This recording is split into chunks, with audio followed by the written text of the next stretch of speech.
बिस्मिल्लाहिर्रहमानिर्रहीम, अस्सलाम वालेकुम नाज़रीन। आपको आज मेरे टेबल पे ये जो फ़ाइलों का अंबार नज़र आ रहा है, ये आमालनामा है, अली वज़ीर का नहीं या किसी और कैदी का नहीं, बल्कि जनाब आज़म स्वाति साहब का आमालनामा है। और वो JIT है जो सुप्रीम कोर्ट ऑफ पाकिस्तान के हुक्म पे बनाई गई थी, तो उस JIT की रिपोर्ट्स हैं। इस पे मैं बाद में आता हूँ कि मैं क्यों आज इनको डिस्कस करने और इसके मंदरजात को आपके सामने लाने पे मजबूर हुआ यूँ कि गुज़िश्ता रोज़ जब मलिक अहमद ख़ान साहब ने दावा किया एक साबिक़ चीफ़ जस्टिस जनाब साकिब निसार साहब के बारे में, तो उस सिलसिले में हमने उनसे रब्ता किया। तो उसके जवाब में एक तो उनका कहना था कि वो इसी तरह थर्ड क्लास लोगों के बारे में बात नहीं करना चाहते, और फिर उन्होंने मेरे प्रोड्यूसर जनाब आदिल अवान साहब को 28 दिसंबर को 3:34 पे उन्होंने कॉल की ख़ुद, और मेरे प्रोड्यूसर साहब को उन्होंने सुनाई बहुत कि जी देखे सलीम साफ़ी को मैंने आज़म स्वाति के केस में इतनी इज़्ज़त दी और उनको अदालत में इज़्ज़त दी, और उसके बावजूद सलीम साफ़ी वो इंसानों की कदर नहीं करते और मुझ पे तनकीद करते रहते हैं। तो अब पहली इसलिए मैं एक तो मजबूर हुआ कि उन्होंने जो मेरी कदर की थी वो क्यों की थी, कैसे की थी, और आज़म स्वाति साहब का मामला क्या था। तो उस वक्त से मैंने इस JIT को निकाला था और ये मेरे सामने पड़ा हुआ था। लेकिन चूँकि आज़म स्वाति साहब इस दौरान ज़ेर हिरासत थे, और मेरी कोशिश रहती है कि जो लोग आजमाइश में हों या मुश्किल में हों तो उस वक़्त उनके साथ स्कोर सेटल ना किया जाए या उस वक़्त उन पे तनकीद ना की जाए, उस वक़्त उनके अहल खाना के ज़हन को ताज़ा ना किया जाए। लेकिन अब चूँकि आज़म स्वाति साहब अल्हम्दुलिल्लाह बाहर आ गए हैं, तो इसलिए मैं ज़रा उनका भी जो रिकॉर्ड है आपके सामने रखना चाहता हूँ। और जो बाबा रहमत जो अपने आप को कहा करते थे, जनाब साबिक़ चीफ़ जस्टिस साकिब निसार साहब, उन्होंने जो ताना दिया है और जिस चीज़ का हवाला दिया है, तो उसके पस मंज़र से भी आपको आगाह करना चाहता हूँ। हुआ यूँ कि 2018 में जबकि इमरान ख़ान साहब इक़्तिदार में थे और जब आज़म स्वाति साहब और शहरयार अफरीदी साहब जैसे लोगों के इक़्तिदार का सूरज वो चमक रहा था और वो इक़्तिदार और ताकत के नशे से सरशार थे, तो उस वक़्त मुझे कॉल आई। उनका ताल्लुक़ भी PTI ही से है, बाजवड़ से एक सोशल वर्कर है और PTI से उनका ताल्लुक़ है, रेहान ज़ैब का।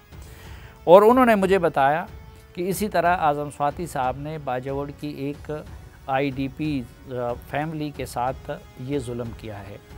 मैं शाम के वक्त वहाँ पहुँचा तो मैंने देखा कि यहाँ पे स्क्रीन पे आप देख सकते हैं, तो ये 2 छोटे बच्चे सिर्फ अपनी उस झोंपड़ी में रह गए थे, और बाकी घर के जितने भी मर्द या ख़वातीन, और उसमें ये एक बच्ची हाफ़िज़ कुरान भी है, इन सब को थाने में बंद कर दिया गया था।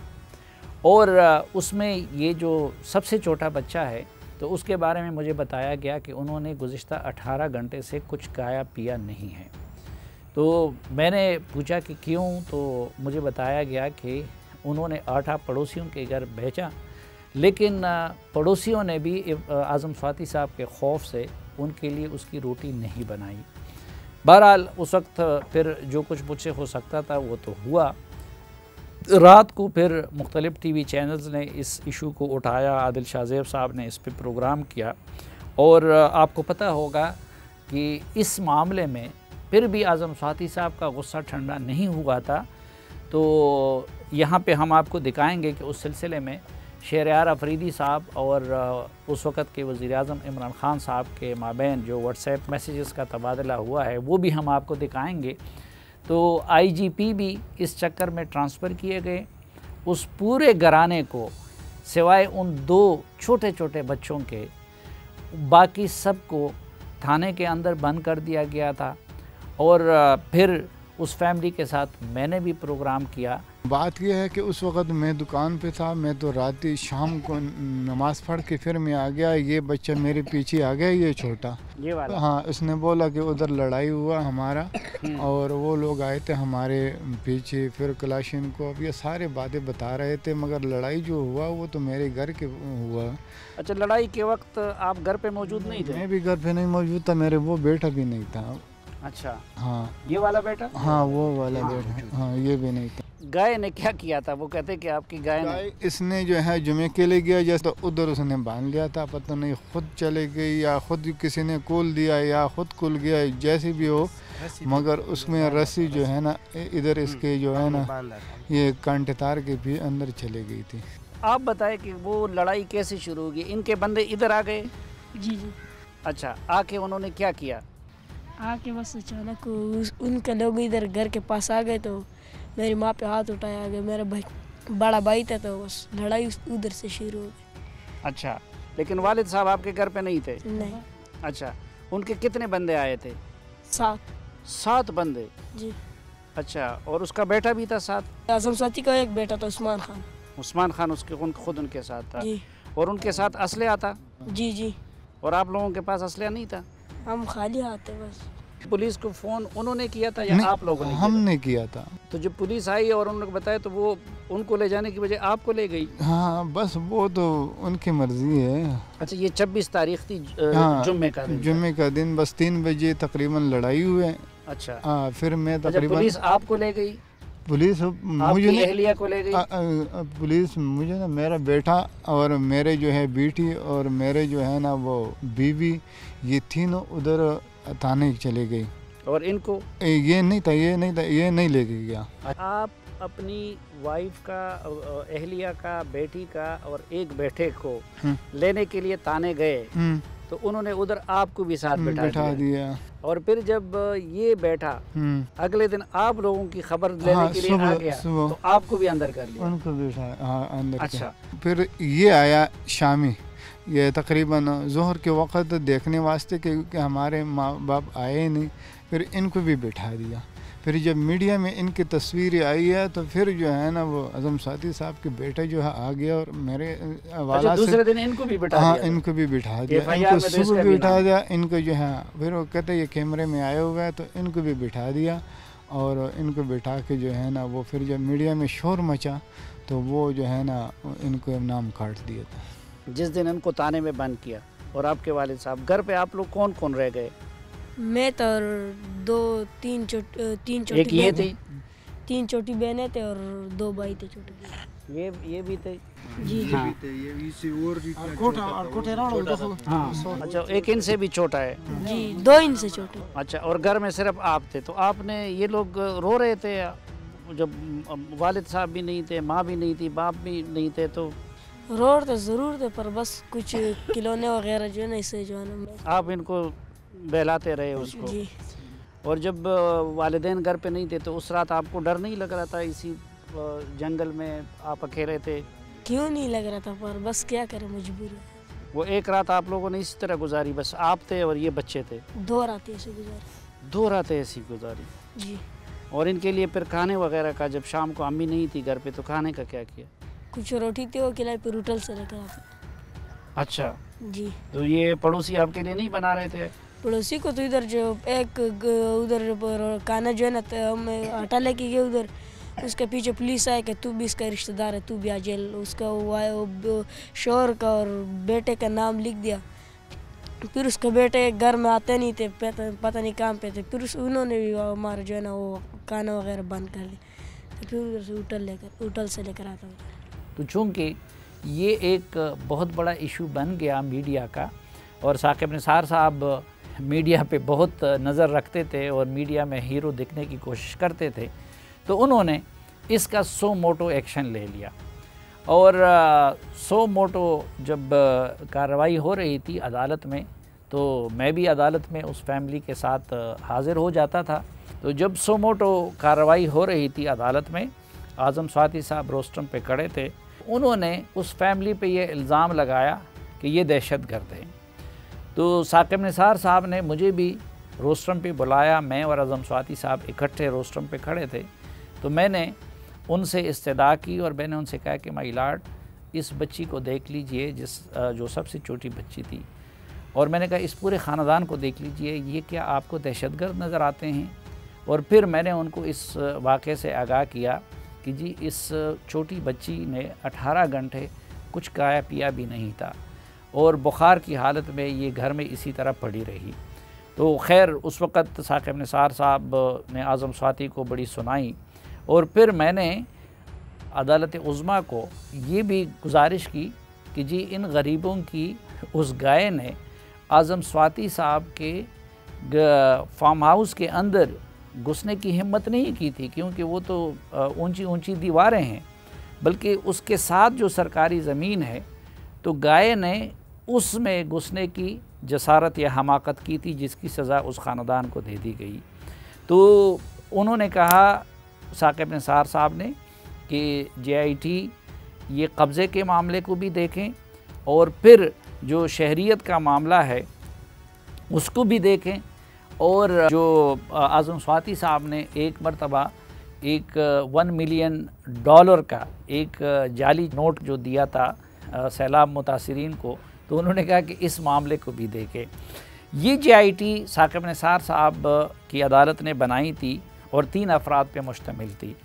इसको हेड कर रहे थे जनाब इरफान नईम मंगी साहब, जो कि DG नैब रावलपिंडी थे उस वक़्त, और दूसरे इसके मेंबर थे जनाब अहमद रिजवान साहब, डिप्टी डायरेक्टर जनरल IB, और तीसरे इसके मेंबर थे मीरवैज़ नियाज़ साहब, जो कि डायरेक्टर थे और DIG थे FIA में।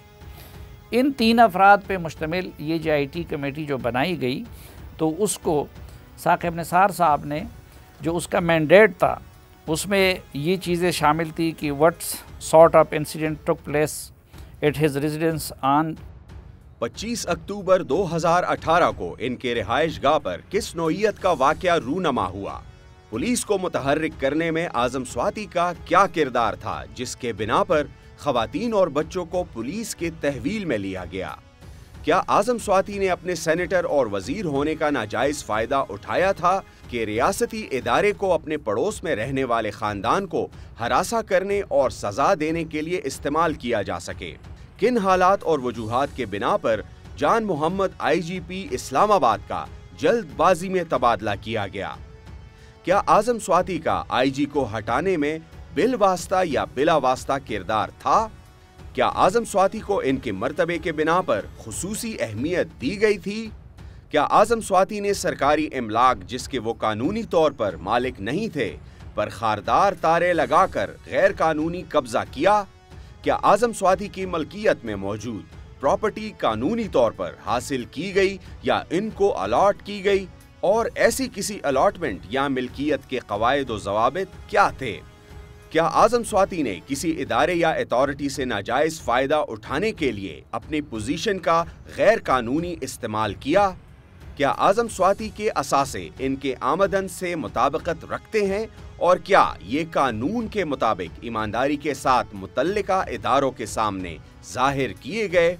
क्या आज़म स्वाति अपने खिलाफ कुछ मामलात के बिना पर अमरीका में दाखिले की इजाज़त नहीं रखते हैं, जिन हक़ाइक़ का ताल्लुक अवाम से है? तो इस JIT ने कई दिनों तक काम किया, इस पे सरकार के करोड़ों रुपए यकीनन खर्च हुए होंगे, और फिर इसके जो कंक्लूजन है तो वो मैं एक एक करके आपको बताता हूँ।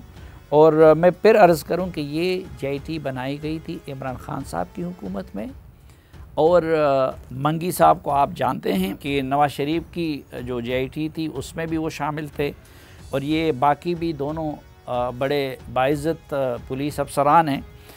तो जहाँ तक पहले वाक़े का कंक्लूजन इन्होंने ड्रॉ किया है, मसलन आज़म स्वाति साहब ने उधर ये कहा था कि ये फैमिली दहशतगर्द है, तो कंक्लूजन ये है कि after considering the oral and documentary evidence available on record so far, तमाम ज़बानी और दस्तावेजी सबूत की रोशनी में JIT की राय है कि स्वाति ख़ानदान और इनके मुलाजमीन का गाय के हवाले से मौक़िफ़ में कोई हकीकत नहीं और झूठ पर मबनी है।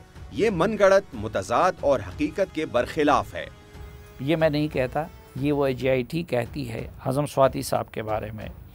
More over Muhammad Azam Khan Swati Senator, Federal Minister for Science and Technology Pakistan was given special treatment by the relevant authorities. जबकि मोहम्मद आजम खान स्वाति जो सेनेटर और वफाकी वजीर बराए साइंस और टेक्नोलॉजी हैं को इस मामले में मुतल्लिका इदारों की जानिब से खुसूसी अहमियत दी गई।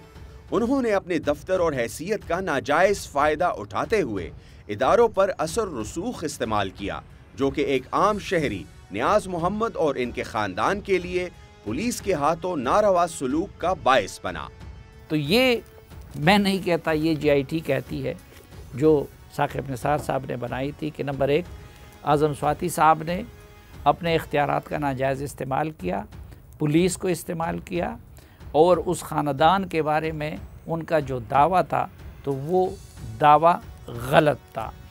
और फिर यहाँ पे एक और जगह पे इसी GIT में लिखा गया, मसलन इसने ये कहा कि उस वक़्त शोर मचाया हुआ था कि जी पूरे इमरान ख़ान भी मुतहर्रिक थे, शहरयार आफरीदी भी मुतहर्रिक थे, और उस वक्त ये बहाना बनाया था कि इन गरीबों ने मेरे घर पे हमला किया है।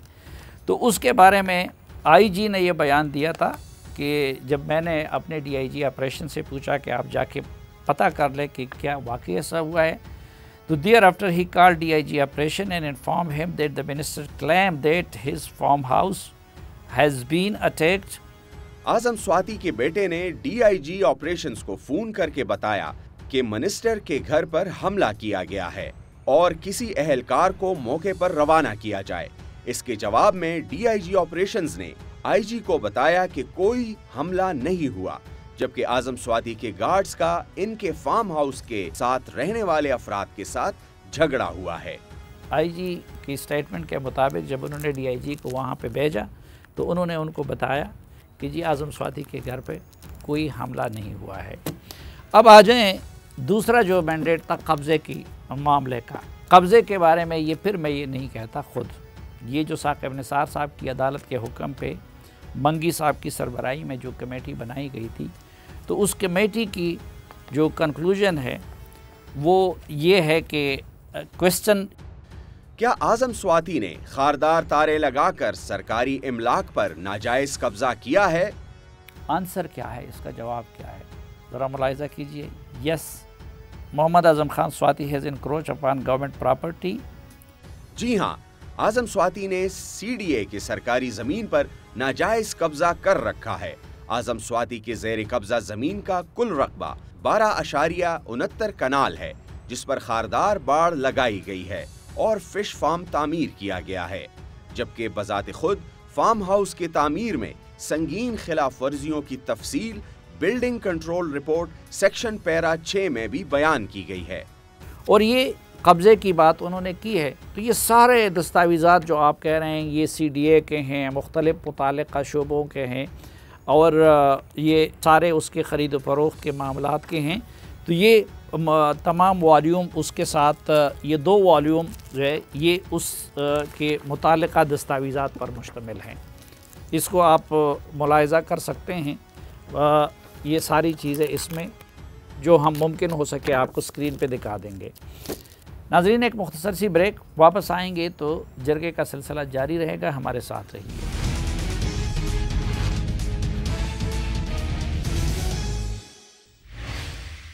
एक बार फिर खुशामदीद आपको जरगे में, और आज के जरगे में हम डिस्कस कर रहे हैं आज़म स्वाति साहब के कुछ मखसूस मामलात को। इस GIT को एक ये दिया गया था कि वो आज़म स्वाति साहब की शहरियत के मामले को देखें, तो खैर उसमें भी बहुत सारी चीज़ें हैं।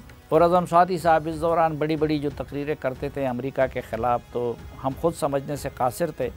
आप जानते हैं कि आज़म स्वाति साहब पाकिस्तान आने के बाद पहले अचानक नमूदार हुए और डिस्ट्रिक्ट नाज़िम बने, फिर उसके बाद वो मुत्तहिदा मजलिस अमल में JUI मौलाना फजलुर्रहमान साहब की टिकट पे सेनेटर बने, फिर वो गिलानी साहब की काबीना में वज़ीर बने, वहाँ से फिर वो PTI में आए, PTI में आते ही फिर वो सेनेटर भी बने और सूबाई सदर भी बने एक मौका पे PTI के, और फिर यहाँ पे भी वज़ीर बने और इतने ताकतवर वज़ीर थे कि ये सब कुछ करते रहे।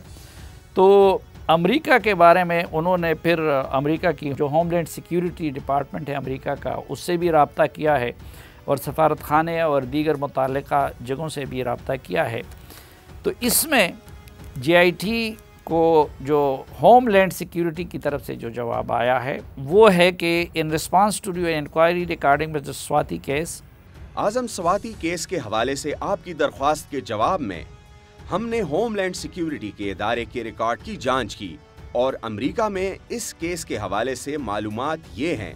रिकॉर्ड की जांच में ये बात सामने आई है कि 12 नवंबर 2000 को B1 कैटेगरी के नॉन एमिग्रेंट वीज़ा होने के बावजूद आपने फॉर्म नंबर L-41 को कवायफ की तफसीलात टेक्सास के शराब कमीशन में जमा कराई, जिसमें आपने खुद को अमरीकी शहरी जाहिर किया है। अमेरिका की होमलैंड सिक्योरिटी आजम स्वाति साहब को कहती है कि देखें आपने ये 2 नंबरी की है कि अल्कोहलिक बेवरेजेस कमीशन का वो मेंबरशिप लेने के लिए आपने जो फॉर्म फिल किया तो उसमें आपने झूठा अपने आप को शहरी साबित किया, हालांकि आप सिटीज़न नहीं थे।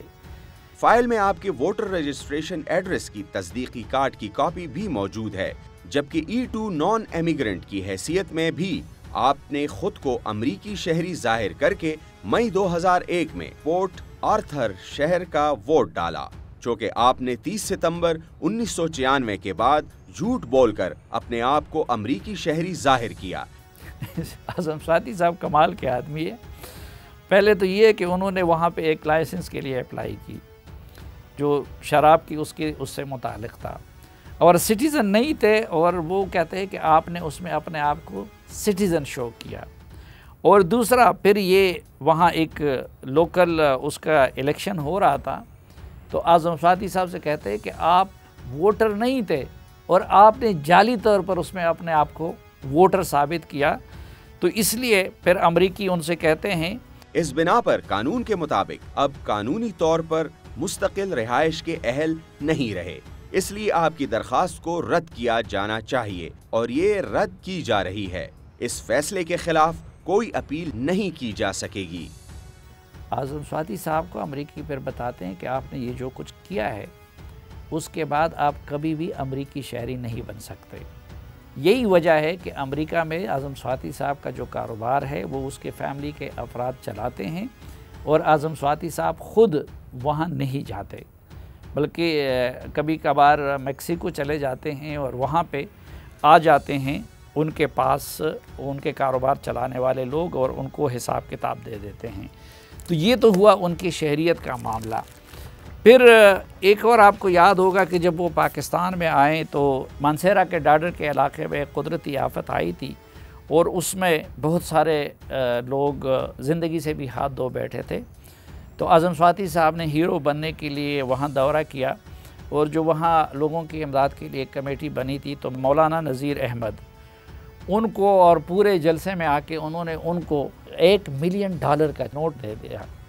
अब लोग बड़े खुश थे और उसके बारे में भी फिर ये आपको बड़ा लतीफ़ा भी लगेगा कि उस वक़्त आज़म ख़ान साहब वो DCO थे मानसेरा के और DPO थे ज़ैफ़ुल्लाह ख़ान साहब, और उनके बयानात यहाँ पे आप देख सकते हैं।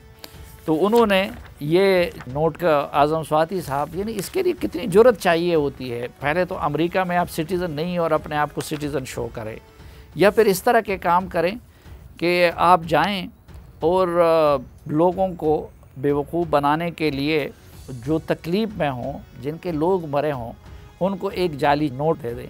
फिर उसमें लतीफ़ा सबसे बड़ा ये है कि उन सरकारी अफसरान ने आगे नेशनल बैंक में उसके लिए अकाउंट खोला, और ये यहाँ पे आप नेशनल बैंक का वो रिप्लाई भी देख सकते। तो उनको बताया गया कि खुदा के बंदो इस तरह का तो कोई नोट नहीं होता। बाद में ये DPO का जो बयान है वो कहते हैं कि जब हमने आज़म स्वाति साहब से पूछा कि आपने ये क्या किया है, ये जो $1 मिलियन का आपने नोट दिया है तो इस तरह का तो कोई नोट नहीं है, तो आज़म स्वाति साहब ने उसके जवाब में उनको बताया कि ये तो खिलौना नोट है और इससे बच्चों को मैथ्स पढ़ाया जाता है तो उसमें अमेरिका में खिलौने के तौर पर इस्तेमाल होता है, तो ये तो ओरिजिनल नोट नहीं है। लेकिन वो लोग भी हैरान थे और वो सरकारी अफसरान भी हैरान थे कि ये उन्होंने हमारे साथ क्या ड्रामा कर दिया है, या फिर वो मुतासरीन हैरान थे कि ये हमारी तकलीफ़ और दुख का उन्होंने क्या मजाक उड़ाया है। नाज़रीन, एक मुख्तसर सी ब्रेक लेते हैं और वापस आएंगे तो कुछ मज़ीद हक़ाइक़ आपके सामने लाएंगे।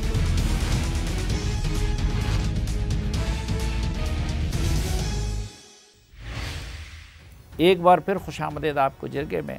नाज़रीन, ये तो उनके GIT की रिपोर्ट्स और फाइंडिंग्स है। अब साकिब निसार साहब ने ये सारी, इस पे आप अंदाज़ा करें कि कितना ख़र्चा हुआ होगा, और 4-5 चीज़ें इस GIT ने इस्टेब्लिश कर दी। नंबर 1 कि उस फैमिली के साथ ज़्यादती हुई थी, उस हवाले से आज़म स्वाति का मौक़िफ़ झूठ पे मबनी था। उसने अपने सरकारी हैसियत को इस्तेमाल किया था, उसने पुलिस को भी इन्फ्लुएंस किया था, उसने इन लोगों के साथ भी नाइंसाफ़ी की थी। लेकिन मेरा सवाल ये है कि साकिब निसार साहब ने उसकी बुनियाद पे उनके ख़िलाफ़ क्या कार्रवाई की। दूसरा, जो उस GIT को मैंडेट दिया गया था या टास्क किया गया था कि वो उनके अमेरिका आने जाने के या शहरियत के मामलात को देखें, तो इस पे उस GIT ने कितनी मेहनत की होगी और उस कितना ख़र्चा सरकार का आया होगा। और उनकी फाइंडिंग्स ये है कि उन्होंने एक नहीं 2 मरतबा जालसाजी की है, इसलिए उनको कभी भी अमरीकी सिटीज़नशिप नहीं मिल सकती। अब इस जालसाजी की बुनियाद पे साकिब निसार साहब की अदालत ने उनके ख़िलाफ़ क्या कार्रवाई की? कोई कार्रवाई नहीं की। फिर तीसरा, कब्ज़े का मामला था, और ख़ुद ये GIT उसमें कहती है कि इतने कनाल सरकारी ज़मीन पे उन्होंने कब्ज़ा किया है, यहाँ पे उन्होंने बिल्डिंग रूल्स को वायलेट किया है। अब हमारा आजिज़ाना सवाल ये है कि इस बुनियाद पे उनके ख़िलाफ़ क्या कार्रवाई की गई। इसी तरह उस GIT का जो इतना वक्त ज़ाया किया गया, और जो जाली नोट का मामला था उसकी भी फाइंडिंग्स ये मैंने आपको पढ़ के सुना दी। तो सवाल ये है कि उस जालसाजी की बुनियाद पे और उन मुतासरीन के गुर्बत का मजाक उड़ाने की बुनियाद पे आज़म स्वाति साहब के ख़िलाफ़ क्या कार्रवाई की गई।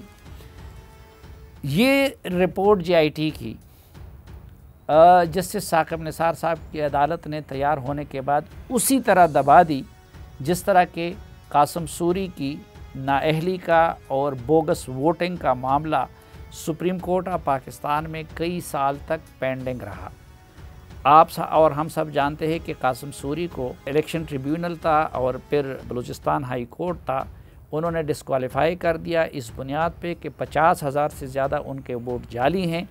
लेकिन सुप्रीम कोर्ट ने उनको स्टे दिया, और फिर महीना नहीं, 2 महीने नहीं, 3 महीने नहीं, बल्कि वो 1.25 साल 2 साल तक, आखिरी वक्त तक वो उस स्टे पे चलते रहे। तो इसी तरह साकिब निसार साहब ने ये GIT की फाइंडिंग्स उसको फिर दबा के रखी हुई थी, और आज वो हमें ये ताने दे रहे हैं कि उन्होंने हम पे एहसान किया। लेकिन बात सिर्फ यहाँ पे ख़त्म नहीं होती। उसके बाद उस फैमिली को PTI के एक सेनेटर और बाजवड़ से PTI के एक MNA, उनके ज़रिए दबाव में लाया गया, उन पे दबाव डाला गया और उनको सुलह पे आमादा किया गया। उस फैमिली के साथ ये वादा किया गया था कि उनको 50 लाख रुपए दिए जाएंगे और उनके 2 बच्चों को नौकरी दी जाएगी। लेकिन और इस बुनियाद पे उनसे जो पुलिस में उन्होंने रिपोर्ट दर्ज की थी वो भी वापस दिलवाई गई। उनके साथ क्या हुआ वो आप उनकी ज़ुबानी सुनिए, क्योंकि इमरान खान साहब ही की हुकूमत में उस मुतासरा फैमिली के साथ मैंने दोबारा जरगा रिकॉर्ड किया था, क्योंकि आज़म स्वाति साहब और दरमियान में सुलह करने वाले सेनेटर फ़िदा साहब और MNA गुल ज़फ़र साहब जो चाय वाले के नाम से मशहूर है, उन्होंने जो सालिसी की थी तो उन्होंने उस मुतासरा फैमिली के साथ वो वादा भी पूरा नहीं किया। वो आप उनकी ज़ुबानी सुनिए। हम आपको जरगे का वो हिस्सा जो इमरान खान साहब की हुकूमत में उस मुतासरा फैमिली के साथ हमने रिकॉर्ड किया था, तो वो आप उनकी ज़ुबानी सुन लीजिए। आपको पता है कि पठानों को जरगा होता है, जरगा सारे बातें जरगे में होता है। फ़िदा मोहम्मद खान साहब, हाजी साहब, सेनेटर फ़िदा मोहम्मद खान, गुल ज़फ़र साहब, इनने हमारे साथ, गुल ज़फ़र जो बाजवड़ से MNA है PTI का, हत्ता कि ये मेरे घर वाले का रिश्तेदार भी है। 5 रिश्ते हैं, जो 5 रिश्तों का ख्याल न रखे तो उस बंदे का मैंने कि क्या ज़रूरत है, उनको ज़िंदगी में रहने की ज़रूरत ही नहीं है। ठीक है। उसने हमारे साथ बात ही किया। पहले तो जब हम आते थे तो धमकियाँ लगाता था। जिस वक्त हम सुप्रीम कोर्ट जाते थे तो उसने हमारे साथ बात किया, हम आपके लिए ये नौकरियाँ करेंगे, ये पैसे देंगे, ये करेंगे, आप जो है उनको। धमकियाँ कौन लगाता था? ये गुलजफर आपको धमकियाँ देता? हाँ, गुलजफर। तो क्या धमकियाँ देता था? उसने आप बोला लोगों ने सुलह नहीं किया तो अगर क्या आप करें? न करें तो ये स्वाति साहब जो है ना वो आपको ऐसे जगह पे पहुंचाएंगे कि आप आ ही नहीं सकते हैं, मार लेंगे आपको, तुम्हारे सारे खानदान हम ख़त्म करेंगे। ये गुलजफर कहता था? गुलजफर कहता था। अच्छा, फिर जो है फिर जरगा किस ने किया और क्या? गुलजफर तो फिदा साहब। यानी आप लोगों ने उस धमकियों के खौफ से सुलह कर ली? हमने सुलह तो फैसला उसकी वजह से हो गया। हमने बोला जो आपको जैसे मंजूर है वो कर लो। जिस वक्त हमने उनको जो है ना वो हाँ कर दिया, तो जिस वक्त हमने वो ये आज़म स्वाति साहब के साथ मैं ख़ुद मिला हूँ, मैंने बोला जो जरगे ने बात किया था वो मंजूर है। वो कहता है मुझे को बुलाया था आज़म स्वाति साहब, उसकी बीवी और उसके जो है ना नू भी, इनको बता दिया कि हम इंशाल्लाह आपके जो मुतालबात हैं हम पूरा करेंगे। नहीं, किसकी बीवी? और ये स्वाति साहब की बीवी और स्वाति साहब के नू। अच्छा, तो फिर जरगा में क्या फैसला हुआ था? दरअसल सर जी जरगे में कि हम जब जेल से आ रहे थे तो उसने गाड़ी में हमें बता दिया कि अगर मुंह खोला, पहले बात तो गाड़ी में सबको अलग अलग धमकी दी। हम किसने दी? हमारे मैंने गुलजफर खान ने जो बाजौड़ के मैंने। अच्छा। उसने गाड़ी में सबको दो को अलग अलग बिठाया। मेरी वालदा और मेरी बहन अलग गाड़ी में था, मेरा वालिद अलग गाड़ी में था और हम दोनों भाई अलग गाड़ी में थे। सबके साथ मिलकर उसने कहा अगर आप लोग मुंह बंद करके रखोगे, कुछ नहीं बोलोगे, बस जो आए बोलोगे, बस हो गया काम। अगर ये बात आप बोलोगे तो आप लोगों की ज़िंदगी भी बच जाएगी, आपको कोई मारेगा भी नहीं और आपको ना जेल पड़ेगी और ना कोई मसला बनेगा। और अगर आप कुछ बोलोगे कि नहीं हमारे साथ ज़्यादती हुए या इंसाफ की आवाज़ उठाओगे कि हमारे साथ इंसाफ हो जाए, तो वो बोल रहे कि आज़म स्वाति 10-12 लाख रुपए किसी को देकर आप लोगों को ख़त्म कर देगा, पूरे ख़ानदान समेत हम इनके साथ नहीं लड़ सकते। अच्छा, फिर फैसला क्या हुआ? फिर फैसला उसने बोला 2 साल आप लोग क्यों खामोश रहे? उसने फैसला ये किया था कि हम आपको 50 लाख रुपए देगा, 2 नौकरियां देगा और एक घर बना के दे देगा। जो उसने हमारा घर गिरा था उस घर का बोल रहा, उसको वो बोल रहा कि उसके बजाय हम आपको गांव में जिधर चाहिए आपको घर दे देगा। हमारे घर भी आज़म स्वाति ने गिराया था, तो बोल रहे उसके बजाय हम आपको घर भी दे देगा, नौकरियां भी देगा, बिजली पानी वगैरह सब कुछ देगा, जो सहूलियत। और 50 लाख रुपए देगा। और 50 लाख रुपए दोनों। ये फैसला किसने किया था? ये सेनेटर फिदा मोहम्मद खान और एमएनए गुलजफर खान जो बाजौड़ के मैंने, ये इसने किया था। अच्छा, तो ये काम उन्होंने नहीं किए? नहीं। जिस वक्त मैंने फ़ोन किया फिदा साहब को, तो फिदा साहब आपने जो हमारे साथ बात किया, गुलजफर को फ़ोन करता था। फिर गुलजफर ने ये साबिर साहब ये बोला कि मैं तो आपको कुछ बोला ही नहीं, मैंने तो आपके पास आया ही नहीं, ये तो गुलजफर की बात थी। अच्छा, सेनेटर फिदा साहब इनकारी हो गए कि ये तो गुलजफर की बात है? सबके सब इनकारी हो गया। अच्छा।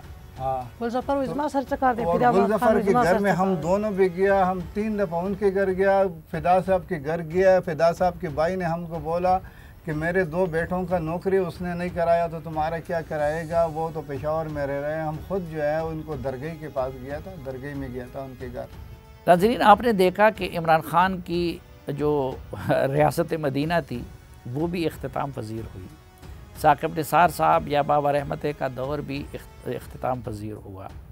उसके बाद भी चीफ जस्टिस आए, लेकिन उस फैमिली को इंसाफ नहीं मिल सका। और आज साकिब निसार साहब मुझे उसका ताना दे रहे हैं कि सुप्रीम कोर्ट में मुझे सुन के उन्होंने मुझ पे बड़ा एहसान किया था और अब मैं इंसानों की कदर नहीं करता।